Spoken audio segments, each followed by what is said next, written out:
Hey everybody, welcome to the Blendr Report, where news meets rational thinking. I'm your host, Jonathan Harvey. This is your co-host, Liam DeBoer. Liam, what are we talking about today? Today, we're going to be chatting about the Canadian government calling to expand MAiD and allow children to euthanize themselves, the hidden cost of big government and Canada's global fiscal fall from grace, Canada's hunger crisis with 10 million now food insecure, including 2.5 million children, the FBI director stating that China, Russia, and Iran are working with cartels to smuggle fentanyl through Canada into the US, foreign interference being a problem, but state-controlled media being the crisis, and Nietzsche being right about experts claiming we should trust results, not credentials. All right, let's get started. So, first off, we've got Canada's death care system now expanding to children.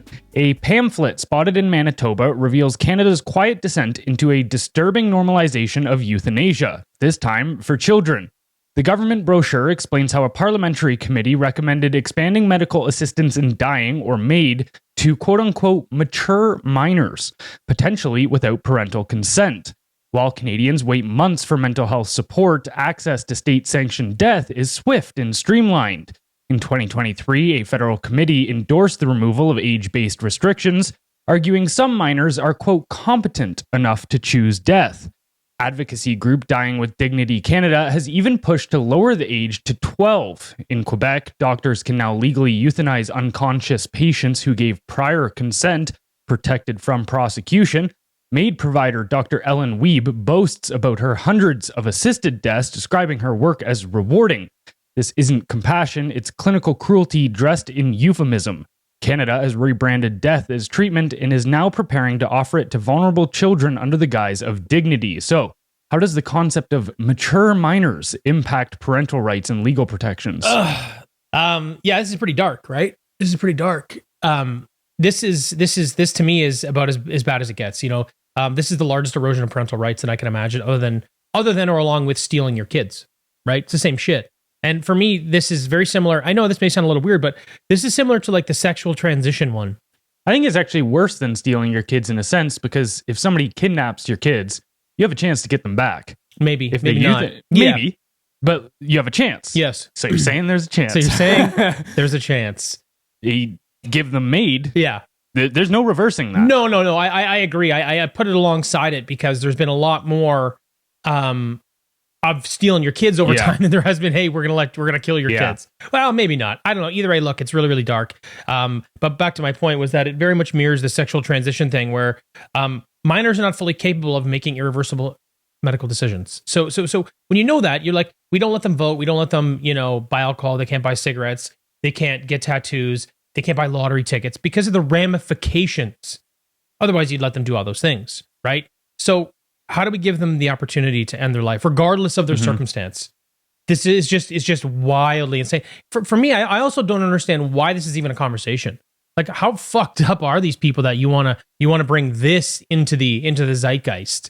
So to your question, bypassing parental involvement weakens existing legal protections meant to ensure minors receive proper care and guidance. This is gone. Now, I do think that we should point out this is a conversation, not legislation yet. Right. And I saw some pushback online, people saying, oh, well, this and that, they've changed the literature online and this website. I'm like, that doesn't change anything for me. Now, I don't care if someone who's promoting this idea then sort of softens their language. Don't come to me and tell me, well, they soften their language, so you're wrong. No, I'm not. These people are talking about doing it to 12-year-olds, letting them kill themselves. I'm not wrong. You're an idiot for even saying that. You should be vilifying those people, not giving me trouble because you think I misspoke because they changed their own language. No, sir. This does not change how wildly fucked up it is and how demonic the individuals that are promoting this are.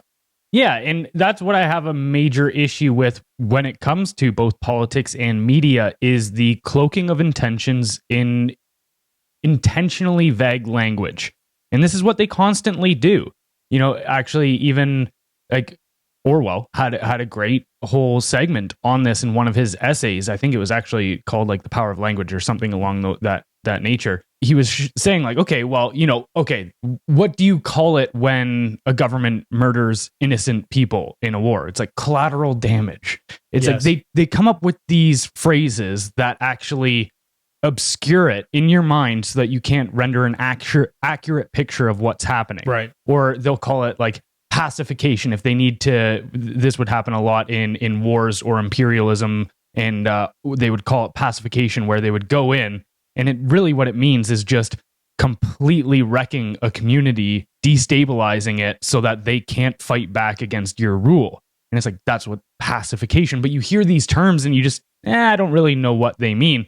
And this is exactly what they're doing with MAiD. I remember actually specifically having this conversation with somebody about MAiD about a year or two ago that was for it. And I said, you know what? Like, it's not that I can't understand that there's certain circumstances with, okay, somebody that's terminally ill, they're 85 and they've got, 6 months to live, but they're in extreme agony and they'd rather just end it now. It's not that I can't understand that that person might take that route and that it's, sure, it may be justified. But it's knowing that once you open the door to these certain things, they start steamrolling, and there's not... They expand, and you don't get the power back. Yeah, exactly. It's the same thing with even like the term trauma when it comes to language. It's like when the word trauma was initially used, it meant severe physical harm that could not be overcome. Yes. Now you see this word trauma be used for everything. It's like, your parent didn't give you the ice cream cone when you were 8, so therefore you have micro. Shut up, yeah, and you just see this like expand and expand and expand, and the same thing is happening in regards to MAiD, where it's okay. That's how they justified getting the legislation through first. It's these 85-year-old terminally ill people, yes, and now you see them, yes, pushing for it in up to like as young as 12, which is crazy to me because. Okay, so there's two things that I point out. One, that this is also deteriorating the nuclear family, right? Because this is giving the state more authority over families. And I think that's part of the equation for them.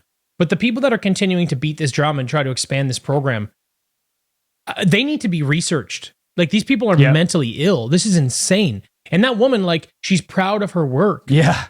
Like, look, if you got to do this, and that's the card you picked, or the straw you drew, let's say otherwise, then you do it, and you probably shut up about it. You probably are not happy about it. And if anything, you're like, look, this is the way the program works. This is what the government wants. This is what I have to do. I don't like it any more than anybody else, but here's where I am, and it is what it is. That response from someone, I could say, okay, yeah, like, you know what? You went to school, you have a job, you got to pay your bills. I understand. It's like all those people in Kanye's Nazi video. Yeah. I'm just that's exactly what they're like. They're like, well, you know what? Inglourious Bastards, they weren't really Nazis either, so I'm just acting, so it's fine. If she had said that, I'd be like, yeah, okay, she's proud of herself. She's sick in the head. This woman is sick in the head. And we're not only condoning it, we're promoting it and expanding it. To me, this is super dark. It's crazy because if you do this with humans, all of a sudden they get some pass, which is really weird. But just imagine, okay, if you had, say, somebody that you knew somebody working in like that puts down pets that don't get adopted or something. Oh God. That would be a terrible job. That would be a really hard. Put myself down. I couldn't do that. Yeah, that'd be a really hard burden. All right. Okay. Now I'm starting to get it. That'd be a really hard burden to bear. Yes. And if you talked to that person, what you would expect from them is go, yeah, man, like this job is really hard. Unfortunately, it's something that we have to do. It's unavoidable. But like, oh man, like I come home every day from work and I'm wrecked. Yes. If somebody was doing that job and came to you and like, this is the most fulfilling job in the world, I love it. You'd be like, oh my God, I want to go and check out their house. Like, what else you got in there, you fucking psycho? Yeah. So that's actually a reasonable analogy too, especially when it comes to expanding the MAiD program, because like I've had several dogs, and you put them down when they get to a point where they just can't. I mean, they can't manage themselves anymore. Everything's a mess. That's very, very difficult. My last dog we put down was just about 16, Bucky. Tough, super tough day. Very, very challenging. But you do it because it's compassionate for the dog. Okay. Now, if you're doing it for an 85-year-old person that you said has got a dozen comorbidities, they got a few months left to live and they're miserable and things are not good. They're deaf, they're blind, everything's upside down. Okay. You can make the argument and I will probably accept it. You're talking about doing it to 12-year-olds now. So now let's take the analogy of the dog. Now it's an 18-month-old dog that's full of energy and full of life. Yeah. Has another 10, 12 years to go. Excited. And you put that dog down and you're proud of yourself. Yeah, you're the one that needs to be put down. Yeah, and two, even okay, so you look at this is just kind of, as you were saying, a conversation that is happening. It's not put into legislation yet. But to me, that just signals, okay, even we had a parliamentary committee recommend that we move forward with this. So even votes for these people? Even if they change the language, it speaks to where their head is at, Yes. where their values are. Oh, no, it's a signpost they're working towards. I think it's very important to identify, like, this is where they're going. Right. And what I noticed too is if a government continues a conversation long enough, there's a threshold. Like if they run a bill through Parliament or the Senate and it doesn't work, but they run it through again, that bill's getting passed in some fashion. Mm-hmm. That is the deal. If they continue to beat that drum, you can honestly put money on the fact that some version of that bill is going to pass. So if you see this and this conversation continues for 6 months to a year, it is happening. Right. And the last thing that I want to touch on here, because this is something that is happening that is deeply disturbing with this program as well, is that whole thing with Quebec, where as long as people have given prior consent to MAiD, then doctors can administer it even if they're unconscious. So, like, just again, think about this in a principle sense. Even I can understand. For one thing for me is my mind is extremely precious to me. So the idea of becoming, like, having short-term memory loss, not knowing who my loved ones are, not really being able to put things together, that really terrifies me.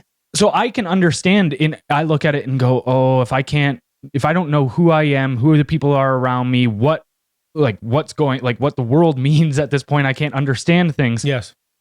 Is life really worth living at that point? I can see that argument, but just think about this in a principle sense where you go, somebody else is making that decision for them at that point. They're incapable of making that decision.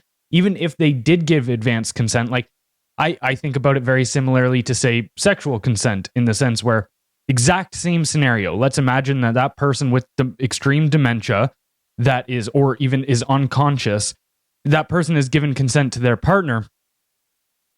Would they now be able to walk in and, say, do the deed with them while they're unconscious? No, everybody would look and go, yeah, I don't care what that person said to you 2 months ago. That's objectively wrong. Yes. But we can kill them. Yeah, that's actually a good point. Yeah, it doesn't line up. The principle doesn't line up. No, not at all. This place is wild. I hate it. Yeah, it's getting crazy, man. All right, moving on to our next story. We've got Canada's global fiscal fall from grace, the hidden cost of big government. Canada has experienced one of the sharpest fiscal declines among advanced economies over the past decade, yet the issue remains largely unspoken. A Fraser Institute report reveals that between 2014 and 2024, Canada had the second largest increase in government spending and the third highest rise in gross debt among 40 advanced nations. Government spending grew from 38.4% to 44.7% of GDP, while debt surged from 85.5% to 110.8%, crossing the critical 100% debt to GDP threshold known to trigger long-term economic stagnation. Despite this spending, Canada's economic performance lagged. During the COVID-19 pandemic, Canada spent more than any peer country but wasted an estimated $89.9 billion. The problem is systemic, but the Liberal government accelerated it by normalizing deficits. With Mark Carney likely to continue this trajectory, Canadians face a future of rising taxes, growing debt, and falling living standards. Economic vitality demands smaller, leaner government, not perpetual expansion and reckless fiscal policy. The only thing I want to touch on there is when it comes to Canada spending more on the COVID-19 pandemic, that's a per capita thing. Anyways, how does increasing government size affect taxes, investment, and personal income? Okay, so we'll kind of just walk through the process here. Expanding government requires more revenue, which leads to increased personal and corporate taxes. So higher taxes, more government borrowing. Government expansion leads to inefficient resource allocation, reducing overall economic output. So now you're talking about decreased productivity when we're already significantly worse than the US. As taxes rise to fund growing government programs, individuals are obviously left with less take-home income, which then results in an erosion of disposable income. This, along with decreased productivity, will slow economic growth. Increased taxation and slow economic activity result in stagnant or declining incomes. So you start to see how this all kind of goes in a bit of a circle. Now, as we run persistent deficits and our debt continues to rise, we deter both domestic and foreign investment due to fiscal instability. So this is where we finally land on long-term economic stagnation and declining living standards because we cross, like you said, that high debt to GDP ratio. What's crazy is all of these things have already happened in Canada over the last 10 years. Mm-hmm. So we talk about where it's going. We're already there. right? When you cross that 100% mark, like historically, that's a death sentence, right? Mhm. And we talk about, Carney maybe increasing that. He's definitely increasing the deficit. $225 billion worth of deficit increases. And he's got no plan to increase productivity and no plan to lower taxes in any meaningful way. No budget. And no budget. Yes. So, it's not that it's just going to affect the individual. It's going to affect businesses at scale. It's going to affect the entire macro and micro economy across the board. This is one of the reasons it's time to go. Like, I don't see, like, whatever political ideology you align with, that's fine and dandy. But if you can't put food on your table and you can't keep a job and you can't afford to live here, if you can't do those things, who cares about the political alignment anymore? Because there's got to be a hierarchy in your life that is above political alignment. If not, you're a retard. Sorry, but like, that's bottom line. And we've crossed that line here. So I think that you are probably going to see a mass exodus of people, conservative, liberal, anywhere in between, because your basic necessities, the basic needs of life are going to be very, very challenging to acquire over the next 5 years. The liberal exodus won't happen until they try to tax the homes. But then as soon as that happens, then they'll go, I'll sell my home right now quickly before this legislation passes and go offshore that money. So the two things will happen there? Yes, some people will leave. And the positive thing is if it's the older generation, that will help with the next election.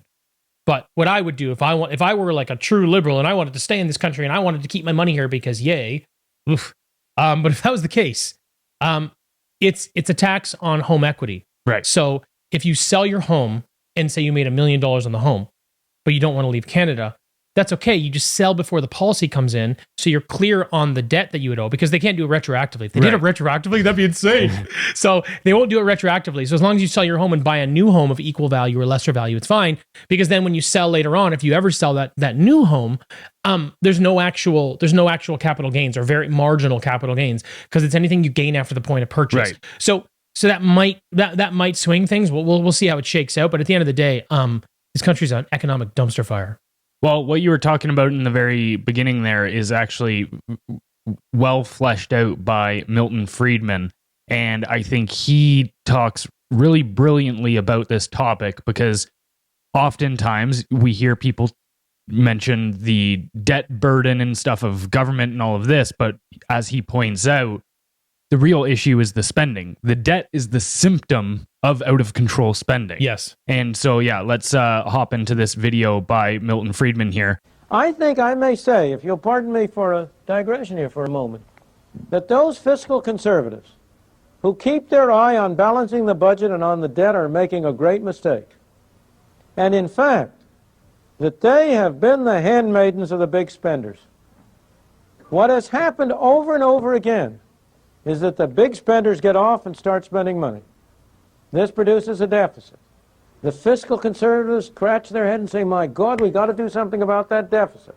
So they go to work and raise the taxes to pay for the deficit. And as soon as they get the budget balanced again, the big spenders are off for the next lap. And the so-called fiscal conservatives that turned out to do the dirty work for the big spenders.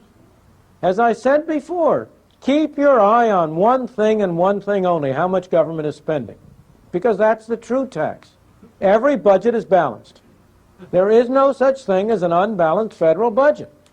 You're paying for it. If you're not paying for it through it in the form of explicit taxes, you're paying for it indirectly in the form of inflation or in the form of borrowing. The thing you should keep your eye on is what government spends. And the real problem is to hold down government spending as a fraction of our income. And if you do that, you can stop worrying about the debt.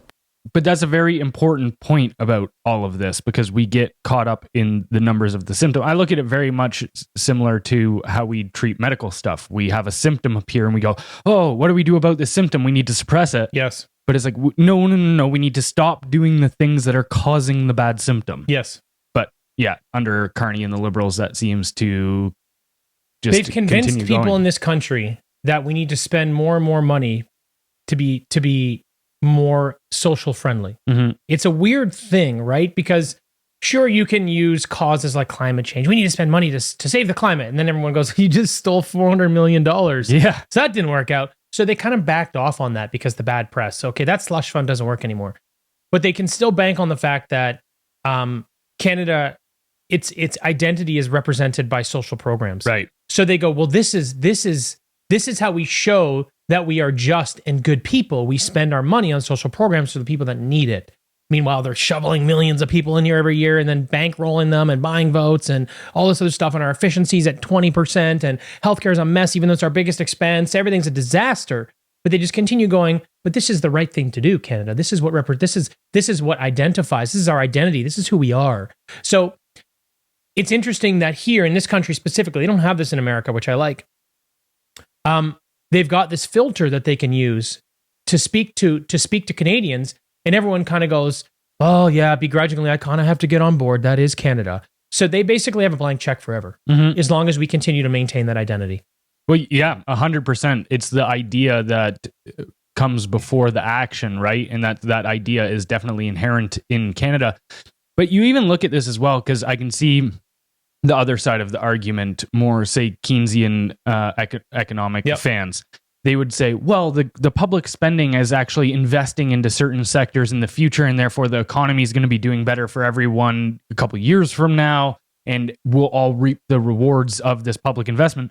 But just look at how this plays out in reality. Yes, that's what I was going to say. Great idea. Let's see history. You just did the video on the EV stuff, right? Where between the federal government and Doug Ford in Ontario, that they invested $52 billion into EV and battery production plants and all of this. And it's going to create so many jobs and do this. And we're gonna force through this electric vehicle revolution.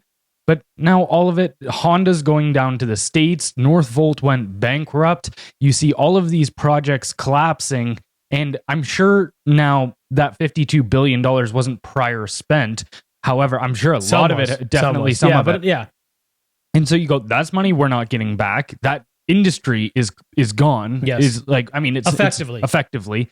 And yeah, where's the benefit to the Canadians for all of this? And then even too, you see certain ones where they go, okay, this corporate welfare stuff bothers me a lot too. It's gotta end. Like you even go look at, okay, when they were trying to bring internet to more rural areas within Canada, well, okay, they gave a $2.14 billion loan to Telesat, which Mark Carney, conveniently enough, is close friends with the CEO of Telesat.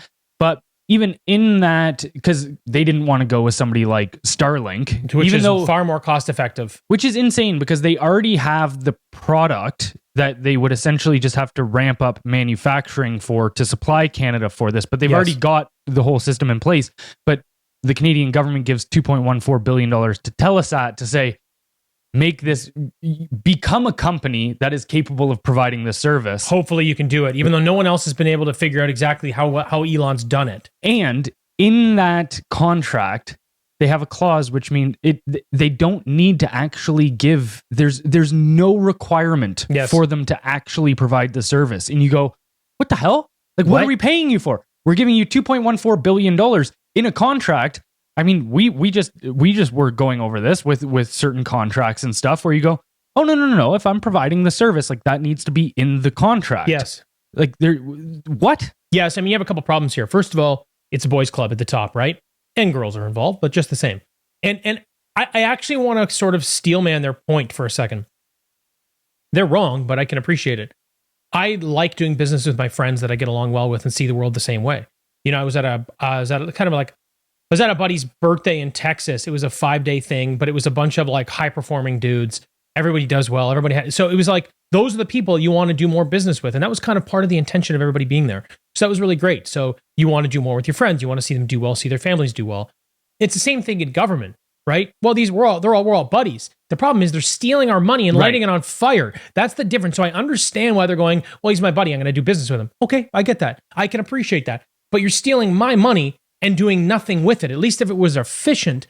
And then you get into this idea of like, oh, the EV thing. Well, the problem is when they spend our money, they spend it ideologically. Well, here's where we would like the world to go. Thanks, Trudeau. This you'd like the world to go. You're a moron. So you just lit this, like how many billions of dollars actually, I know a bunch actually did go out, I'm going to argue you'd say 10% actually got lit on fire. The others didn't. But anyway, for this. But the thing is you don't understand the economy and you're trying to jam something down everybody's throat from the top down. Well, that doesn't play out well, obviously, as you've seen.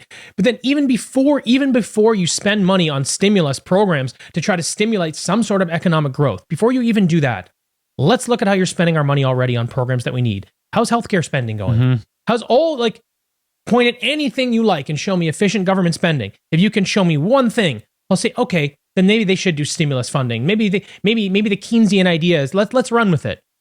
Not one thing. Nothing at all. So for me, this whole thing is just a disaster. Giving them any control over where our money goes is nonsense. They need to lower our taxes, stop taking money out of our pockets, allow the private sector to grow, allow Canadians to have more of their money so they can stimulate this growth and have a future for them and their families. This place is bananas. Right. What you really need isn't necessarily like your typical conservative, but you need a Malay who comes in here and goes, oh no, we're actually just ripping apart this whole system. You need a wrecking ball. Yeah, you need to tear everything apart. And I think this is the challenge you have is they build these systems over time. Mm-hmm. And they build safeguards, they build policy, they build ways so they can do whatever they want to do and waste all of our money. If any corporation did what our government is doing, the corporation would be delisted as a publicly traded company, and everyone running that company would go to prison forever. Mm-hmm. Like, it's wild. This is insane. But they get to do it because they built a system that safeguards them. So if you don't break the whole system down, nothing changes.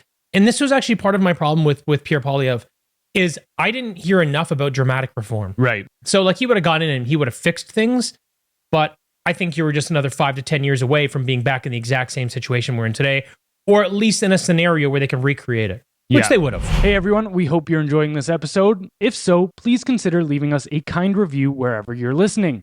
If even just a quarter of our weekly audience did so, we'd instantly become one of the top-rated Canadian podcasts. We appreciate you helping us out, and now back to the show.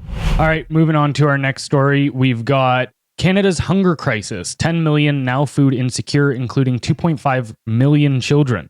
Canada is facing a growing food insecurity crisis that exposes deep economic and policy failures. In 2024, 25.5% of people in the 10 provinces, about 10 million Canadians, lived in food insecure households, including 2.5 million children. This marks the third year of increases in the highest level ever recorded. Since 2019, food insecurity has surged 63% overall and 58.5% among children.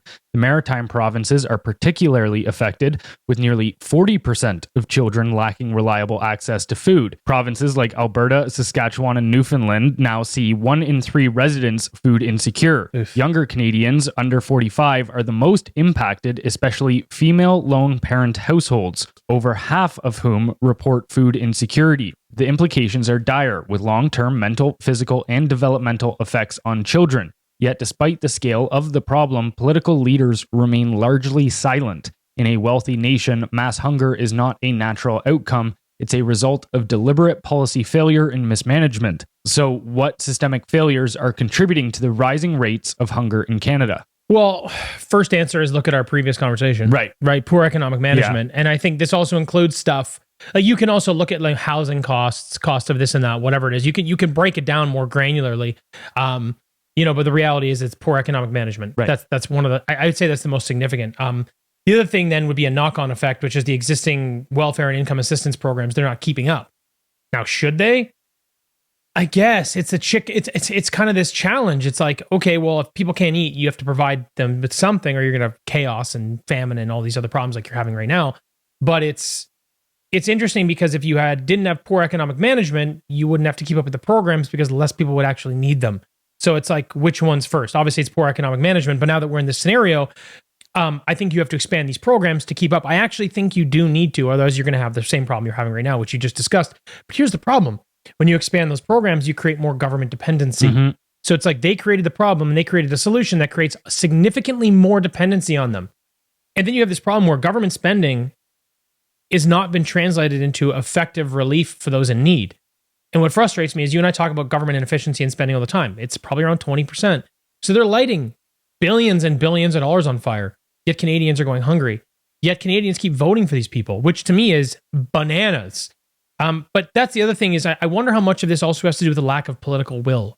You know what I mean? How much of this has to do with, our leaders actually not willing to do what it takes to fix the problem, because to fix it, you have to highlight two things: poor economic management and how poorly the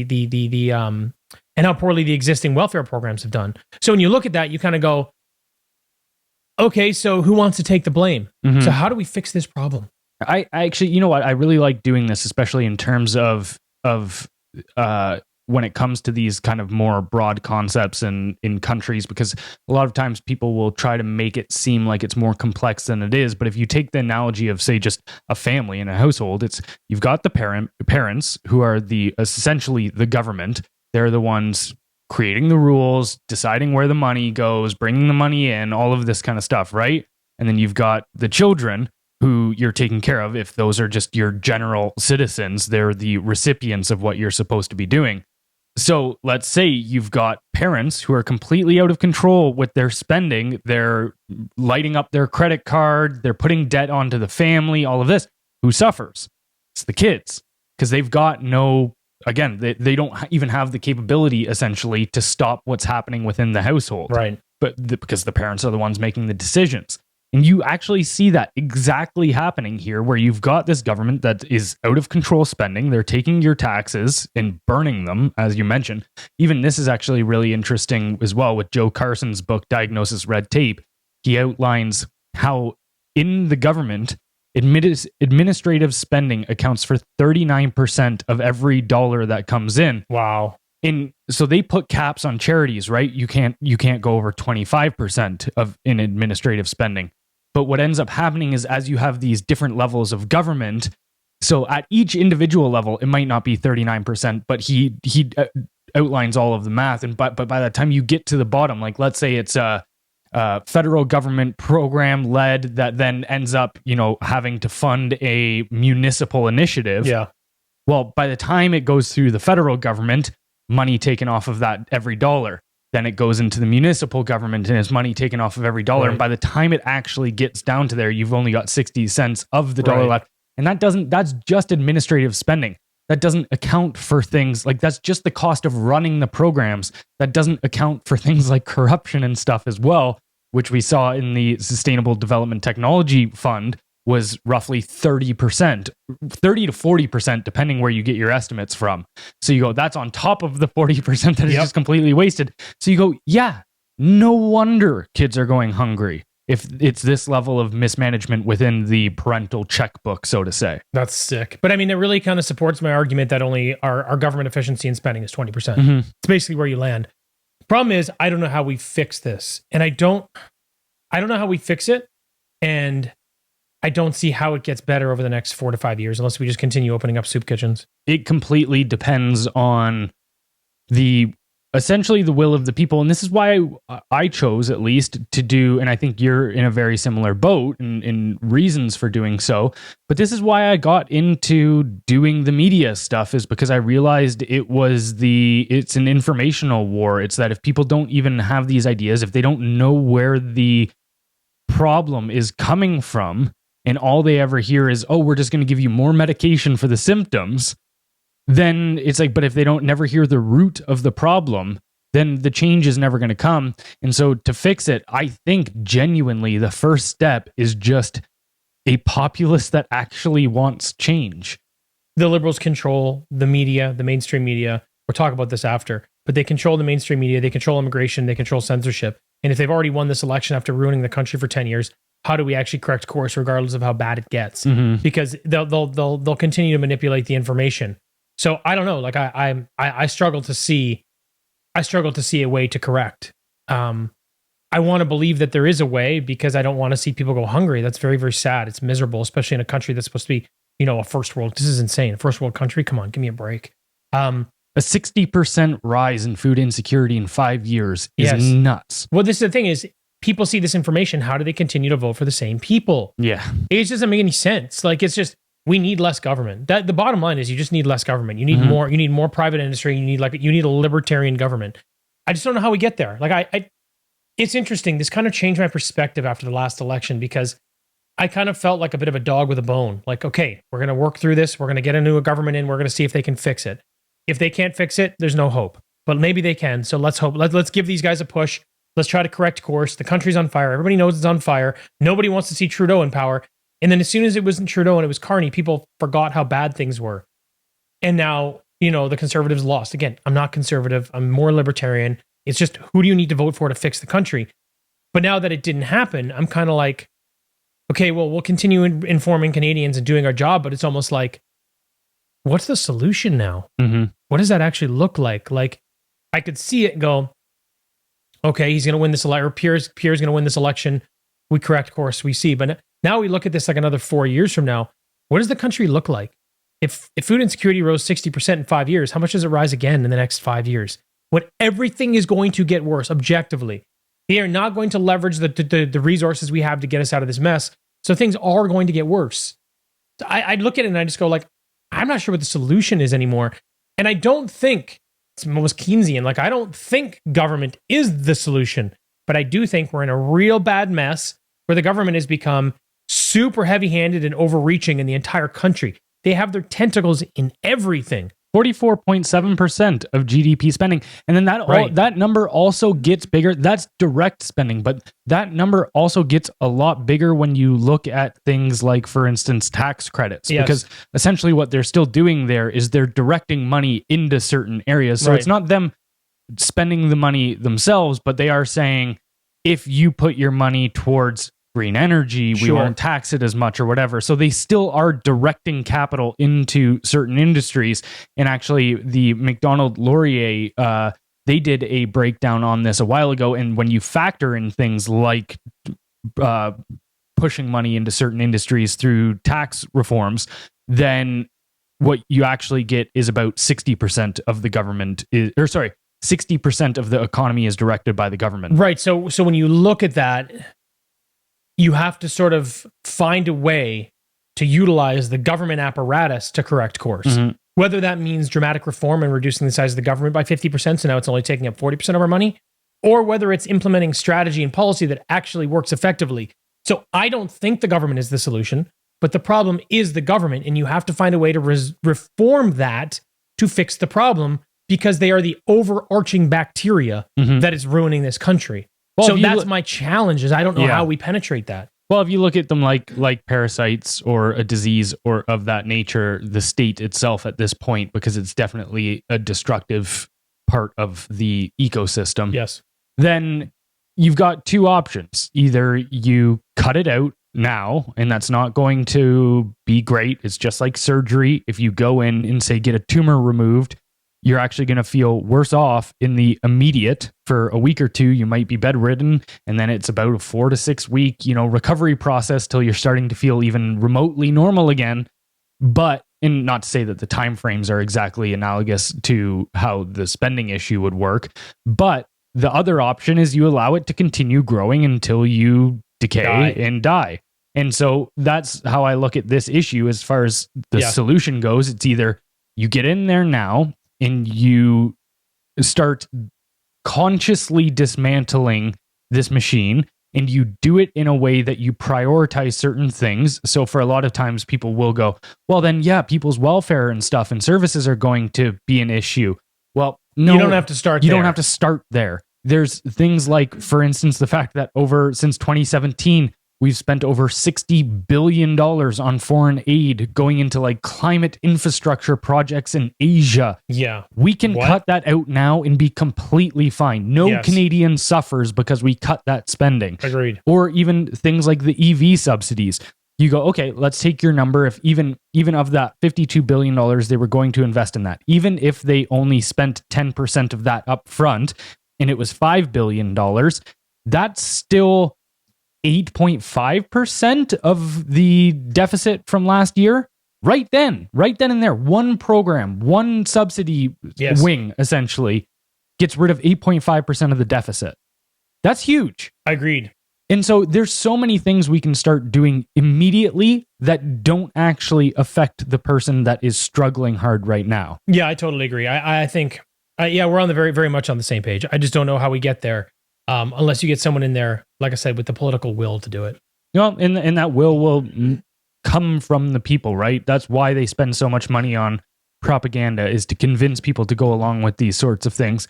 Because as soon as they start it's not a clean process. And I'm not saying that they want to do these things, but even like every ruler to some degree does fear the peasants. They fear the peasants showing up at the gates and in rioting. And so they will react. You have to fight for it. But even things like, for instance, the carbon tax, it's like that was their baby for years upon years upon years. They said that this was going to save the planet. And they ended up, again, who knows? They'll definitely bring it back or they're going to try to rework it.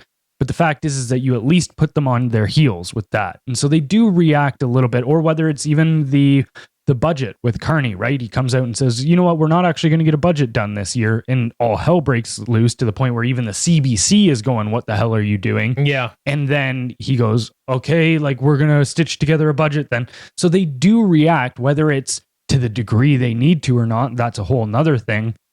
But when it comes to this point, it's just, at the end of the day, you do need a mass amount of people to start talking and putting pressure on the right issues. I agree. The problem that I have is the macro issue is the party. Right. The macro problem is the party that does not have the political will, that continues to pull the wool over people's eyes, that control the censorship, that control the media, that control the immigration, so they control politics in the country. Mm-hmm. So it's I don't mean to sound hopeless, but I agree with you.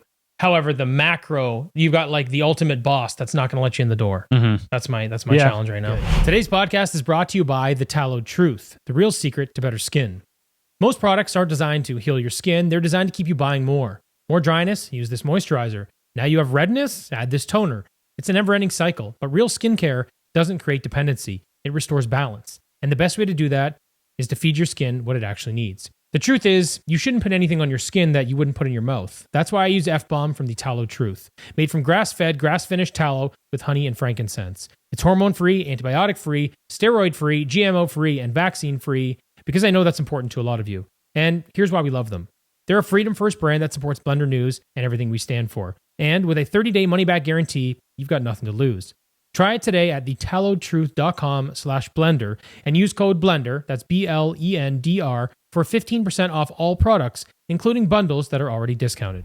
All right, moving on to our next story. We've got FBI director says that China, Russia, and Iran are working with cartels to smuggle fentanyl through Canada into the U.S.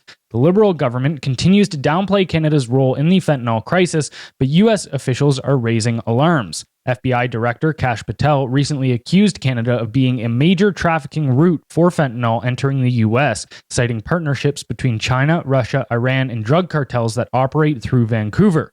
The DEA's 2025 report labels Canada a growing concern, while a 2024 Canadian intelligence report shows fentanyl trafficking up 42% since 2019, involving 235 criminal organizations, 35 of which export synthetic drugs globally. Despite record-breaking drug lab busts in BC, including one capable of producing 95 million lethal doses, Prime Minister Mark Carney's government denies Canada's central role. They rely on outdated stats, ignoring the real threat: Canada's role in laundering money, importing precursors, and facilitating distribution. Critics, including MLA Eleanor Sturko, are calling for a national fentanyl strategy. Canada isn't just complicit, it's a weak link in a global narcotics network. So why does the Liberal government downplay Canada's involvement in fentanyl production and trafficking? So I kind of look at this in three different categories. One I would say is they want to protect their political image and avoid accountability. I think if you admit how bad this really is, you have to admit fault. Mm-hmm. And that's like basically the number one rule in politics is like, I didn't do it. And I think it's gotten to such a point too now that it would actually probably scare the public. I think if they were honest about it, I think a lot of people would be very concerned about the condition of the country. The second thing is economic interests. You did a report on this and how significant a portion money laundering and drugs actually play in our economy. It's very significant. Right. So just to highlight that quick before you move on, the low estimate is $48.7 billion in 2018. So that's just in a single year. And the high estimate was $100 billion. So depending if you take the low, it's a top 20 industry in Canada. And if you take the high, it's a top 10 industry. Right. So it's like a significant part of the economy. But also, I'm of the mind that if this stuff is happening, then there's backdoor money moving around too, right? So I think there's personal economic interest and sort of a macroeconomic interest as well. And the third thing I would say is the diplomatic concern. So if you publicly confront China, what does that do to your international relationships? Right. And then you have to ask yourself, how deeply embedded is China already? Can you even complain to these people, or they'll just bitch slap you, like you saw Xi Jinping do to Trudeau at that conference? Yeah. So you look at those three things, and you kind of go, yeah, this isn't going anywhere. Mm-hmm. Yeah, again, it needs to be. This is the same issue as last time, where I think it needs to be quote unquote mass awakening to the reality of the situation. Because even I feel like more people need to listen to our podcast. That's what we're trying to do. But you do think about this and you go, all right, because I've thought, how do you dismantle it if you were serious about this? Yes. Because I do think as well that there is a lot of credibility to the negativity surrounding the war on drugs in America in the 1980s. It did, because essentially what they ended up doing was they ended up targeting the street level dealers and that kind of thing and the users. And I don't think that's how you fight a drug war. What you do is, actually, it's funny. You take Mark Carney's advice of how to deal with the Freedom Convoy. You go after the money. Yes. If you stop the flow of the money laundering. Oh, so they do understand how to fix the problem. Yeah. Okay. If you do that, then you actually fix the issue, and people will, they just can't run their operations. You don't need to, again, it's a symptom versus cause thing where, okay. And actually this is really interesting too, right? Because you look at this super lab that they busted, and all right, it has enough to produce 95 million lethal doses. That's a major operation. As far as I know, there was only ever one dude arrested for that. Yes, correct. Yeah. Like one Indian dude or something. Yeah. And so you go, I'm quite sure that wasn't just one dude. And what's really interesting is just, we talk about falling on the sword a lot, right? Or whether it's in politics, all this kind of stuff. You look at how this happens within certain, actually, even just last episode, we were talking about the Bolshevik Party, right? Mm-hmm. When things started falling apart with their 5-year plans and famine started spreading like mad, they convinced a few people within the party to take a fall and say, look, guys, we're doing something about this. These were the people that were causing the issue. We've solved it. There's your head on the stake. You, the people, can be happy now. Same sort of thing with this is, oh, well, the fentanyl issue is getting out of control. Well, we busted a super lab. And you go, did you though? Did you really shut down anything in any meaningful sense? It's like, no, you got one guy to take the fall. And who knows, maybe sometimes too, if you think about it, let's say hypothetically, the political system and the organized crime was working hand in hand. And, they were completely intertwined with these Chinese triads, and Justin Trudeau was taking private meetings with one of the biggest money launderers in Canada, and was caught completely hypothetically, but legitimately caught in a, let's say that these worlds collided. Well, I can't help but to think maybe even that one dude that did end up going to jail for this was just maybe causing a ruckus within the organization, and they were just like, we just need to get this guy out of here. Yeah. Like he's bait. He's starting to go rogue. Like, all right, we're just gonna, hey, you guys feed him. Actually, this is something Johnny Mitchell has a really good podcast. He's from the States, but he used to be involved in drug trafficking, and he worked with the cartels and all of this kind of stuff. And it's kind of funny because he's just this, like, he's not an intimidating or tough dude. He's just one of those guys he's really intelligent, and he's just one of those dudes that like started dealing weed in high school and then just scaled his business until eventually he's working with the cartels. Jesus. And but he talks about this a lot, where how that happens, and how even when, say, for instance, El Chapo took a hit, that was like coordinated. It wasn't within the cartel and the government in the intelligence agencies as well. It was like feed this guy. Well, and a lot of these organizations, as you know, they work hand in hand with governments. But the big thing is, an economy this size, what does the government want to do? Well, they want to have control over it. Right. So they know they can't actually directly do the selling and buying, but as long as they have some control over the person doing it, or the business organizations that are to operate within that industry, then everything's okay.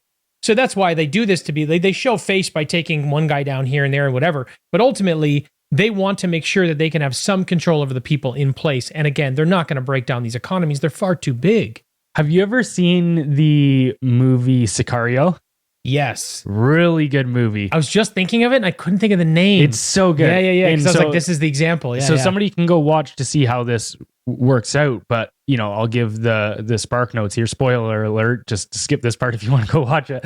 But the whole plot of the movie is that the American intelligence agencies were working hand in hand with one cartel to go and assassinate and overthrow another cartel leader. Because if you think about it, okay, let's say I've got two warring cartels and I have one that's willing to work with me and do my bidding, and I have one that's against me, then yeah, I'm going to put my weight behind this one cartel that's favorable to me. Yes. Overthrow this, they can centralize, monopolize that, and now we have a tandem. Well, it's agreement. literally like domestic business versus foreign business. Mm-hmm. Like, oh, that's an American company versus a Chinese company, and I'm the American government. Well, I'm going to support my own business. I'm going to support my own people, and that's the way. The same way, obviously, that they're different from different countries, but it's a good way to look at it. They might see one family in Mexico, say El Chapo in this case.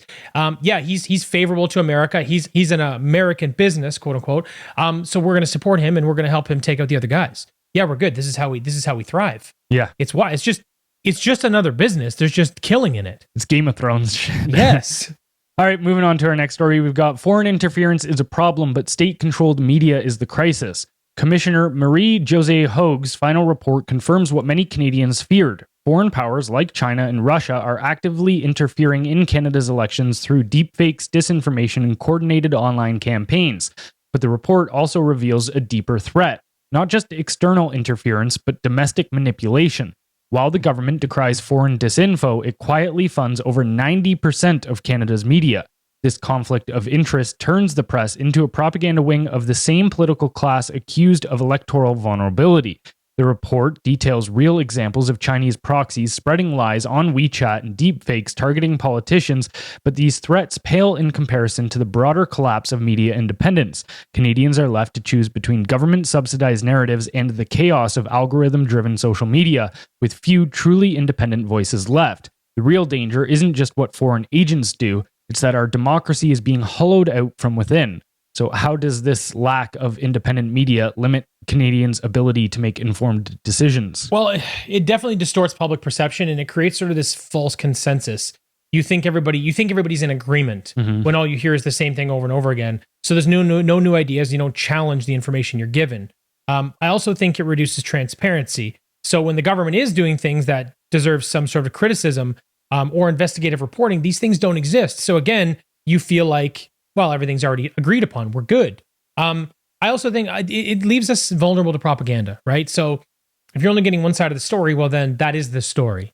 That's the story they want you to know. And it sort of removes your ability to think critically about every issue, which is a muscle. It's a muscle, right? So it's like anytime you train a muscle, it gets stronger and it gets bigger. But when society doesn't give you both sides of the story, you sit there and you just, well, I only have to take in this one piece of information and that's the end of it. When, as you and I discussed ad nauseum, the government needs to be criticized constantly, and their ideas and their actions need to be challenged all the time. And when you remove reasonable independent media, this just takes that off the table. And then I think for those who sort of see this, for those who see what's happening, it really undermines journalism. Like, I don't trust anything I see in the mainstream media. I don't trust a lot of things I see in independent either. So I don't think like independence, the silver bullet solution by any means. But like I see something coming out of CBC. Now it's interesting. So I do the news, you do the news every day. So when I'm curating news for the newsletter, I look at a lot of different stories and I look at, I'll use like, say I'm using Google News for part of it. You'll see like one story and then you'll see multiple headlines, right? And I guess just the way that I select my news, I get stuff from the Middle East, I get stuff from Europe, so you'll take the same story and then you'll see how CBC has spun that to try to convince Canadians it's something else. But when you see them all together, you go, holy shit. And this is just within mainstream sources, how crooked and how backhanded the way that they deliver this information can be. So it really undermines trust for people that see the problem. But interestingly enough, I also think that it does empower more disinformation and more foreign interference, because if the government controls the media apparatus and they want to win elections with it, they are actually the ones that are going to feed the disinformation in to suit their needs, and they're going to allow foreign disinformation in when it suits them. Because these things are happening anyway, right? So I actually think overall, I say this all the time, media is the number one weapon of the government. It's not nuclear weapons, it's media, because they control everything by it. You use a nuke, you kill everybody. You use media, you control everyone. And it is dramatically out of hand. Like I say, 85% of all mainstream media is subsidized by the government. 90% of all news heard by Canadians comes from a subsidized source. This is a huge problem here. You talk about reform. You talk about the wrecking ball we need to use to fix government. If we don't fix this first, we don't have a chance. Yeah, and that perfectly highlights the one thing that Stalin said one time, right? Where he said, ideas are more dangerous than tanks. Your whole thing about media being more weaponized than even nukes themselves or anything about this, where, yeah, if you control people's minds, you don't need to go to war with them. No. They'll actually fight on your behalf.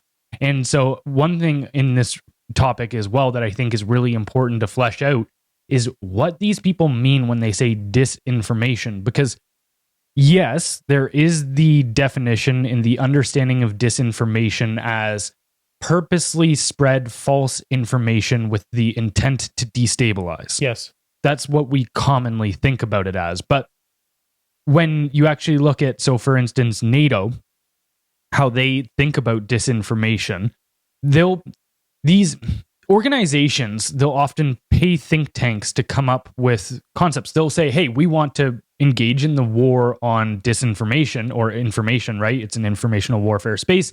We want to go for this. They'll pay somebody or like think tanks and all of this kind of stuff to come up with the criteria, help us figure out how to identify disinformation, our targets essentially, right? We'll deal with taking the targets out, but we need your help understanding them. And so the Atlantic Council, which is, if you go look at who's in the Atlantic Council, it's like the who's who of the American establishment. Yeah, basically the retired people that go there to continue running the world. Right. Yeah. So what they came up with to classify disinformation with, and these are, they even held and this is coming from Mike Benz, who has highlighted this. Yeah, he's great. Yeah. And he showed how the Atlantic Council was actually doing a forum for journalists and teaching them how to police in the media disinformation, right? And so they said it's the 4 Ds of disinformation is what you need to look out for. So things that dismiss. So if they dismiss the establishment narrative, that's disinformation. If it distorts the establishment narrative, that's disinformation. If it distracts, so if it's just something else that might be even true, but it takes away from our narrative, that's disinformation. And the last was dismay, which involves creating fear or despair to undermine confidence in institutions. So all of these things can be true, but it actually is just, we're the arbiters of truth. We craft the official narrative, which can only be taken as true, and anything that contradicts that, even if it's factual, is classified as disinformation.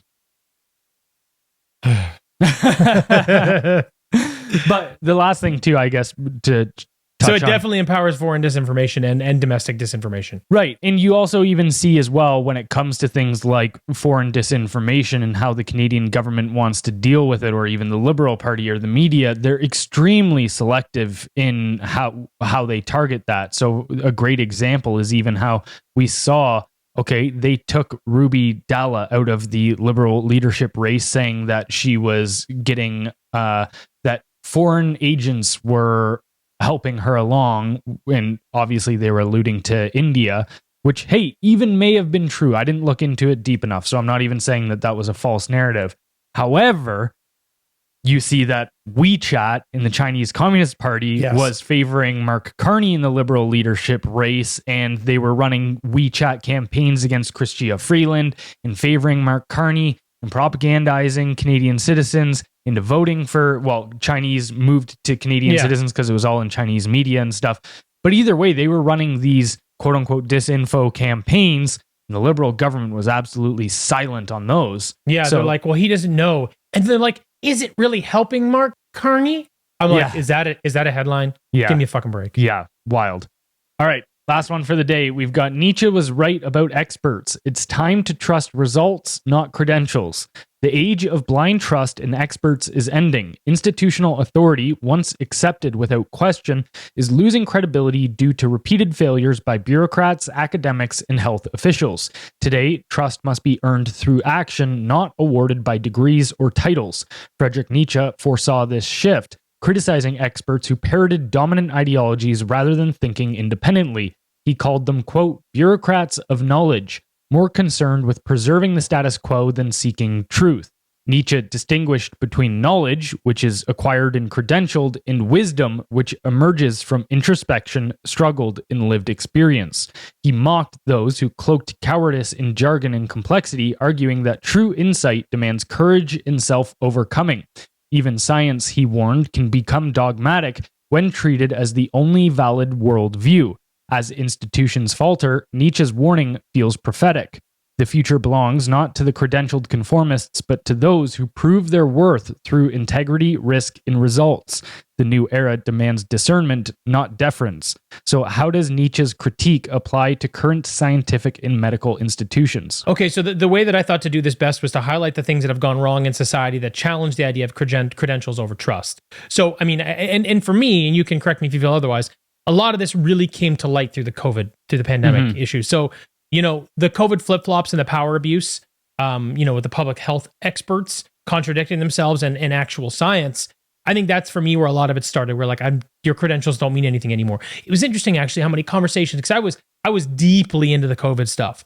I'd have conversations with doctors or people that were educated and even family members, and they would come at me because they've read a headline or they think they understood. But when I got into it with them, I would steamroll these people. They'd have no idea what was really going on. So I was like, okay, the credentials really don't mean anything as long as you actually do your own research and you're not an idiot.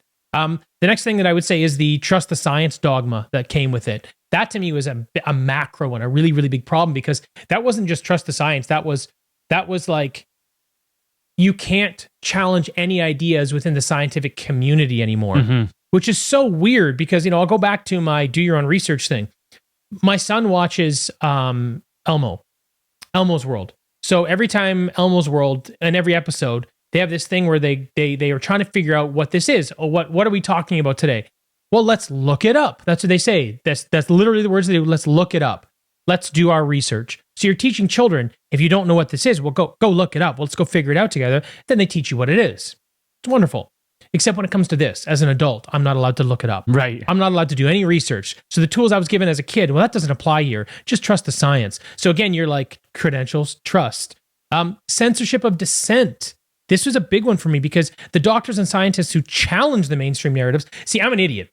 So I can challenge a narrative and they go, who cares? That guy's just an idiot. But doctors and scientists were challenging it and they were being censored. They were being kicked off social platforms. So that's interesting because now you have credentials challenging credentials. Now the people I trust are being censored. So you just kind of see this thing go in a circle. It's getting like wildly out of hand. Pfizer and big pharma scandals. Now I threw them in, even though they're not really credentialed, but big pharma did an amazing job of propaganda through COVID. Everybody for all of time before COVID, big pharma is the devil. They're the most criminal organization that have been fined the most money in the industry in the world by such a landslide. Nobody trusts these people, except apparently when it came to COVID, they're our saviors. That was insane to me.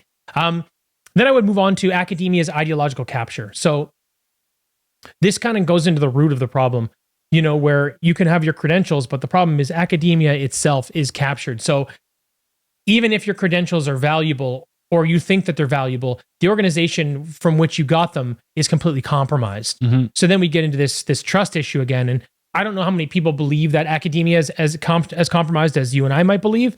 But just look at the individuals. Look what they're producing right now, right? Well, and I think there's certain sectors as well that are more affected than others. So if it comes down to more something like engineering, then I don't think those credentials are hurt as much. But something too now in the medical world, like, hey, to go get a government job, yes, you'll need certain academic credentials. But to me, it's less about can you get a job with them as to whether they are worth something in the public sphere as far as even just trust, right? Like we used to trust credentialed people. Correct. But I'm completely beyond that now. Now, it doesn't mean that I distrust every person with a credential. It just means the credential isn't the thing holding the weight for me That's anymore. exactly what it is. That was why I was talking about the censorship of dissent thing. Is it's more about the individual. Like, I like to listen to people that are educated and know more than me on a topic. But now I have to trust you first before I care about your credentials, essentially. It's like, okay, yeah, you're a doctor, but let me listen to you talk. What do you actually know? What do you understand about this? Because I have a reason. I would say that I'm a pretty reasonable litmus test. If I'm interested in something, I've done my own research and I do understand it to some degree, usually pretty significantly. Usually I've got an 80% understanding of things if I'm interested. So I can sort of gauge whether or not to trust the individual. Do I get steered wrong sometimes? Yes. And do I buy in wholesale to an individual? No, not at all. But I think for me, that's kind of the new barometer. But to your point about not just science, well, look at the economic experts who have failed us. These people with all these credentials in economics that have ruined this country. You know what I mean? So it's not just science. Now, of course, we live in a time where you can actually see through this stuff now, though, which is great, right? So I think 20, 30 years ago, you sort of had to trust your doctor, trust this, trust that. You didn't really have an alternative way of understanding whether they were being honest or whether they knew what they were talking about or what the reality was. But now we live in a time where if you're paying attention, you can find out and you can prove these experts wrong with reality, with real information. And, while there may be no accountability and no real humility, you can get the real answers.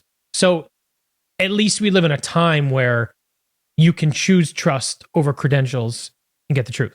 Well, and I think there is a good distinction here, between, say, for instance, expertise and credentials, because a credential doesn't guarantee that you're an expert in, it could be a false credential. It's false knowledge, essentially, right?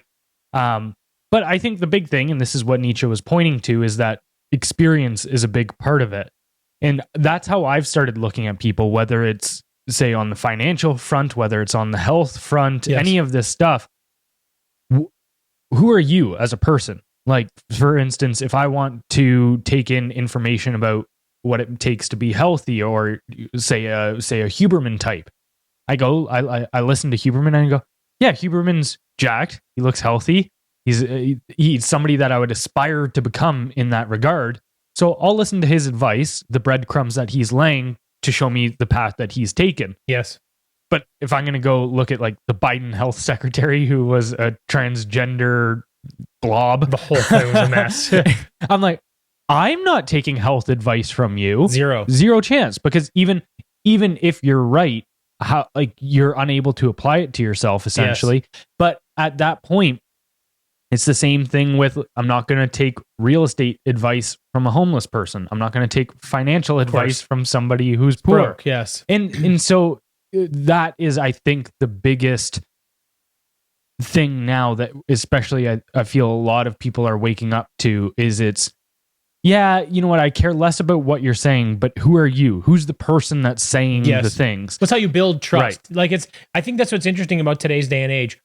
You and I have trust from a lot of people, which I appreciate because we've earned it and we've done this for a couple of years now. And we actually are people that care about the truth. We prioritize the truth. And I think people have come to know that over time. So you have an opportunity to build trust with people, but it's all in how you live your own life. Do you apply these rules to yourself? You and I talk about offshoot programs. You and I can be in the health and fitness space because we take really good care of ourselves. I would listen to me. I've been doing health and fitness stuff for 25 years. I keep myself in great shape. So that works, that applies.